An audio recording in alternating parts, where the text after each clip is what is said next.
नहीं, अब तो भैया आगे मत जाओ, आगे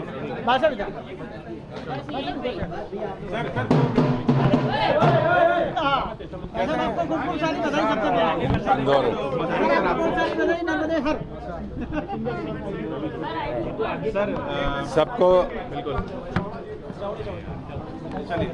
सभी को नर्मदे हर। आज मेरे आराध्य परम पूज्य श्री वावश्री जी जिनने मुझे सोते से जगाया और मुझे ये जीवन दिया, जिसके कारण आज मैं निष्कलंक जीवन या आरोप मुक्त जीवन जी पा रहा हूं। उनका अवतरण दिवस था, तो मैं कल रात से एक पथिक के नाते ओमकारेश्वर में अपनी सेवाएं दे रहा था।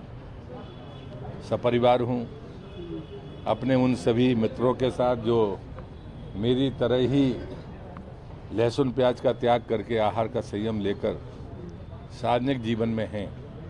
कोई व्यापार में होगा, कोई राजनीति में होगा, कोई सामाजिक कार्यकर्ता होगा।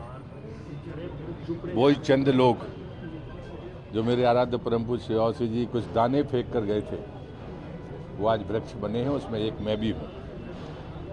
और मैं धन्यवाद देता हूँ जायसवाल जी को कि उनने हमको जो आतिथ्य दिया, और उस नाते एक पारिवारिक भाव से आज मैं यहाँ पर हूँ। आप यहाँ पर हैं, मैं इंदौर के मीडिया का हृदय से धन्यवाद करता हूँ। भाई साहब, पहली जो मंत्रिमंडल उनकी बैठक भी हुई सीएम साहब के साथ में, यहाँ पर आगे लोकसभा को लेकर किस तरीके की तैयारियां हैं और क्या रणनीति लोकसभा चुनाव को लेकर हम देखें खास तौर पर? दो बात तो बड़ी साफ है कि हमने एक प्रचंड बहुमत हासिल किया है राज्य के चुनाव में। कोई इसका आकलन नहीं कर रहा था, लेकिन मेरा किसी ने भी बयान सुना हो या पढ़ा होगा, मैंने कहा था कि मैं 2003 की पुनरावृत्ति देख रहा हूँ। हम 29 में से 28 सीटें जीते हुए हैं, एक सीट है जिसे हमें जीतना है। तो संकल्प यही है कि पूरी पार्टी और पूरी टीम मिलकर हम उस लक्ष्य को प्राप्त करेंगे। सर, भारत जोड़ो के बाद में राहुल गांधी न्याय यात्रा निकालने जा रहे हैं। जब साख खत्म हो जाती है तो कोई भी उपक्रम काम नहीं आता। बात होती है भरोसे की, और वो भरोसा मोदी जी के नेतृत्व में दुनिया मान रही है। मतलब मैं भारतीय जनता पार्टी है, देश की जनता का तो हृदय से आभारी हूँ ही। मुझे 2024 को लेकर भारत का जो नौजवान है वो जानता है, जो गरीब कल्याण की एक बड़ी जमात देश के भीतर है, मोदी के उन प्रयासों के प्रति वो उनसे सीधा जुड़ा है।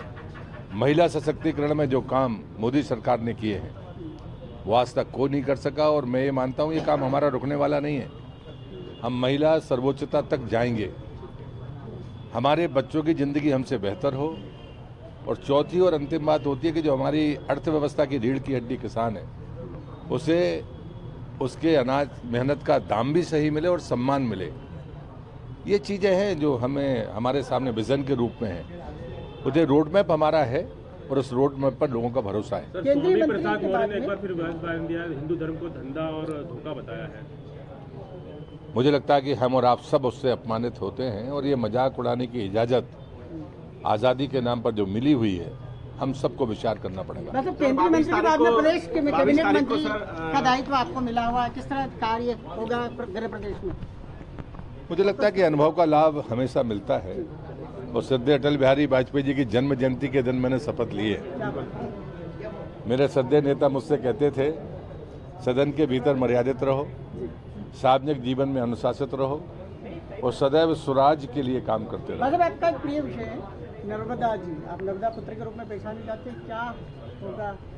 मैं उसमें राजनीति कभी नहीं करता, आपने देखा होगा इतने लंबे समय से। लेकिन मैं नर्मदा के बारे में प्रदेश की जनता से और आपसे भी ये विनती करूंगा, हम नर्मदा से लेना चाहते हैं लेकिन नर्मदा को देना नहीं चाहते। थोड़ा देने की आदत बनाएं।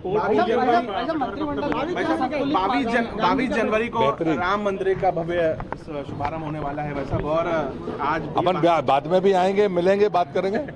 हम सब गौरवान्वित हैं, आप भी गौरवान्वित होंगे। विभागों का बंटवारा भाई साहब कब तक फिर भी, क्योंकि जल्दी हो जाएगा। Thank you.